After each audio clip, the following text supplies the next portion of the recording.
Hi friends, Telangana రాష్ట్ర ప్రజలందరికీ అదిరిపే శుభవార్త. ఆసరా చేయుత పెన్షన్లు అయితే భారీగా అయితే పెంచారు. మరి పెంచిన డబ్బులు మరి ఎప్పుడు మరి ఇవ్వడం జరుగుతుంది? మరి ఎవరెవరికి కొత్త వారికి ఇవ్వడం జరుగుతుందా? కొత్త వారికి పెంచిన డబ్బులు ఇస్తారా? పాత వారికి పెంచిన డబ్బులు ఇస్తారా? మరి ఎన్ని నెలల డబ్బులు ఇస్తారు? కొంతమందికి కొత్త వారికి పాత వారికి రద్దు అవుతున్నాయి. మరి ఎంతమందికి రద్దు అవుతున్నాయి? పాత వారికి ఏ సర్టిఫికేట్స్ లేకపోవడం వల్ల రద్దు అవుతున్నాయి తెలుసుకునే ముందు లైక్ చేయండి, షేర్ చేయండి, సబ్స్క్రైబ్ చేయండి. పక్కనున్న bell icon all symbol button గంట సింబల్ నొక్కితే నేను వేసే నోటిఫికేషన్స్ మీకు వెంటనే అయితే వస్తాయండి. ఇక లేట్ చేయకుండా అయితే వీడియోలకు అయితే వెళ్ళిపోదాం.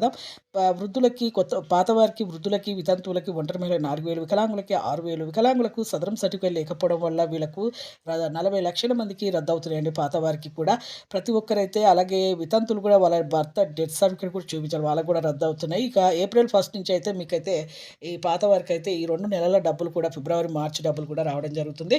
అలాగే ఇక కొత్త వారికి, వృద్ధులకి, వితంతులకి, డయాబెటిస్, క్యాన్సర్, హార్ట్, హెచ్ఐవి బాధితులకు 4,000, వికలాంగులకి 6,000, వీళ్ళకి కూడా ఏప్రిల్ 1 నుంచి అయితే రావడం జరుగుతుంది. వీళ్ళకి కూడా పెంచిన డబ్బులతో సహా రావడం జరుగుతుంది. ఈ 2 నెలల డబ్బులు ప్రతి ఒక్కరికైతే బ్యాంక్ అకౌంట్లో అయితే పడడం జరుగుతుంది. ఇక్కడ సదరం సర్టిఫికేట్ వికలాంగులు చూపించాలి. థ్యాంక్స్.